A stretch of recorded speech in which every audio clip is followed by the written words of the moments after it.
And as you heard earlier, the gold mine is taking a severe pounding today because of the wholesome production. And we have Neels Cornelius, he's the business unit head of natural resources at AON South Africa, in the studio with us now. Neels, clearly this is an unprecedented event, but what can these companies do to mitigate their risk? I think the first point to make is that power cuts like we've been experiencing so far, with Eskom interrupting supply due to load shedding and large demand for power, is not claimable in terms of most insurance policies. It's the principle of insurance that for a policy to operate, it needs to be sudden, unforeseen, fortuitous event, and there needs to be damage to your own property. Under well-constructed policies, that definition of damage can be extended to include damage well-constructed to the insurer. Well-constructed for the insurer, for the client. Obviously, that can be extended to include damage at Eskom. But in a case like this, where Eskom interrupts supply, there's no recourse to insurance policies. That means that these mines have to rely on their risk management programs. Most mines, metals producers, because they are large consumers of power, have had sophisticated risk management programs in place to deal with things like power outages, also to deal with things like the unprecedented rise in the commodity prices we're seeing at the moment on the upside. What makes this current period we've been experiencing unprecedented is that it's all coming together. We're seeing a period now of repeated interruptions in power supply at a time when the timing seriously could not be worse, at a time when commodity prices are at historic highs. But now we're seeing reports out that these halting production, and AngloGold Ashanti claiming that they've halted all of their production. The only thing that is working at the moment are the pumps to bring the water out of the mines. 2 to 6 week delays in complete production, surely that's going to have a catastrophic effect on the profit of these companies. It is going to have a very, very adverse effect on turnover, because the minute the mine stops, obviously turnover stops as well. The difference we're seeing here between what might normally be a scenario in a risk manager's portfolio of worst case scenarios is that it's all coming together and it's repeated. After the 9/11 terrorist attacks in New York, a lot of risk managers were forced to reevaluate their catastrophe scenarios. The same thing happened after the 2005 hurricanes in the US, Hurricane Katrina and Wilma. And I would venture that we're probably in a situation now where worst case scenarios that risk managers define in constructing their programs are going to come under review as well. I suppose on top of all of this and exacerbating the problems is the rain that we've been having. We saw Mandibule's Anglo Platinum's mine being flooded. They had to stop production for between 9 and 12 weeks as well. So it's seemingly a perfect storm for resources in the country. Correct. The rain interruption at Amandelbult is a different case altogether. Depending on how that insurance cover is structured, that may turn into quite a substantial insurance claim from flooding.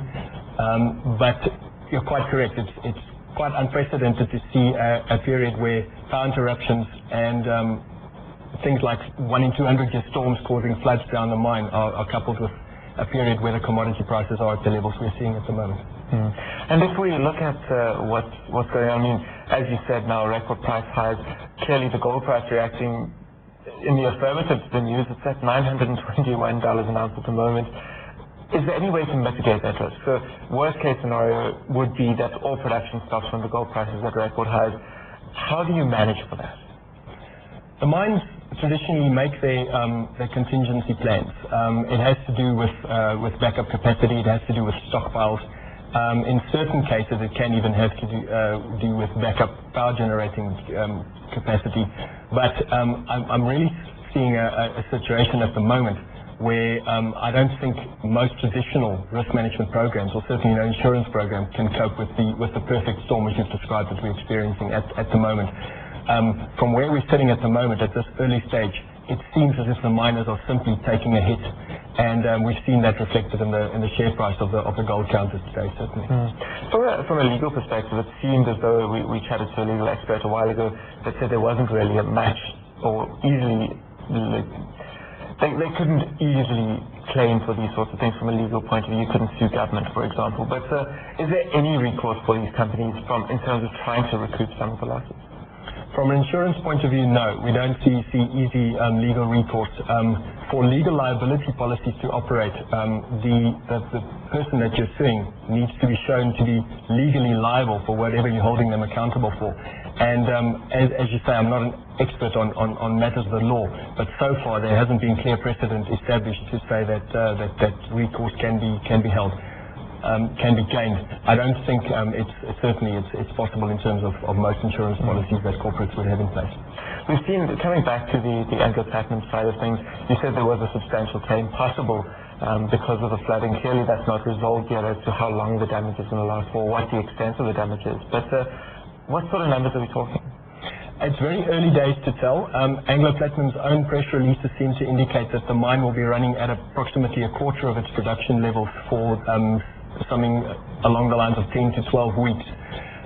With the platinum price at its current levels, we're talking Amandelbult in 2006 produced approximately 600,000 ounces of attributable platinum production.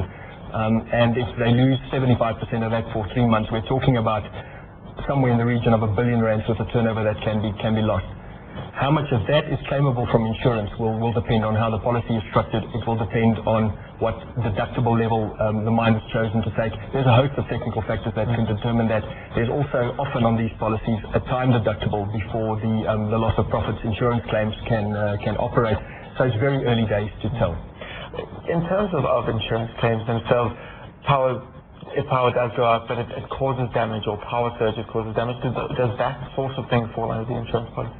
Not easily, no. You have to determine what the root cause of a loss is before you can claim. And even if a power outage causes a freeze in a furnace or any other resultant damage, insurers will want to tend to go back to what the root cause of a loss is before they see if a policy will trigger or not. From a risk management point of view, clearly Eskom seems to have got a few things wrong, but what's your sense of what they should be doing now to mitigate all the risks that they're having to pose in the future, particularly things like wet coal? Let's address the wet coal issue first, because that's a thing that you really have to feel for Eskom at this stage when the country expects them to be running at full capacity. What's happened in the last 24 hours or so is that wet coal has caused a bit of instability in their production levels, and so that's caused an exacerbation of the problems Eskom are facing at the moment. From where we're sitting, as far as we can tell, Eskom are working very hard and doing all they can in building the next level or next generation of power station, bringing new generating capacity on stream at the moment. Whether Eskom can be held liable, that's a very difficult thing for me to answer, because that goes directly back to the various supply agreements Eskom would have with these customers, and those typically would have all force majeure clauses. It seems from where our initial analysis that in South Africa, if the power does go off, that seems to be your bad luck at the moment. On a completely sort of other side of the coin, we've seen a massive amount of construction going on in the country, and has there been much claim from construction firms, residential, commercial, industrial, to try and claim or try and mitigate risks posed by things like power outages, rain, all of these seemingly impossible to predict phenomena that we've seen? The construction industry, from where we're sitting, seems to have escaped the worst of it so far. Many construction sites seem to have some generating capacity on site. They're also less dependent on mainline power than already established industries that are locked into the grid. So from a power outage point of view, certainly we haven't seen any increase in claim activity or loss activity on that side. The rain we've been experiencing also don't seem to have caused them too many troubles. The storm we've experienced at Anglo Platinum now seems to have been a 1 in 200 year event, so literally a freak storm. So far on our construction division, there hasn't been a significant increase in claims, so the constructors seem to be escaping the worst of the weather and the power outages. Yes, just to close off, from an agriculture point of view, clearly the farmers like rain, but sometimes they don't like too much rain. And have we seen anything from that side of things in terms of type of weather we've been having, and also from a power outage point of view, clearly things like the cold chain that we see for export must have been affected. From a power outage point of view, certainly the farmers are very heavily affected as well. Things like anything from packing warehouses and packing chains down to cold storage that they need. The dairy farmers certainly have taken a hit. But once again, the recourse against insurance policies is pretty much the same as in the mining industry, that a simple interruption of power will not guarantee you the right to claim under an insurance policy. From an agricultural perspective so far, we seem to just be having an unusually wet summer, but nothing catastrophic so far. Neels Cornelius is a business unit head for natural resources at AON South Africa. Don't go anywhere, because after the break, Alec gets as cozy as he can in sub-zero weather with actress Emma Thompson. He's in Davos, Switzerland. Stay tuned.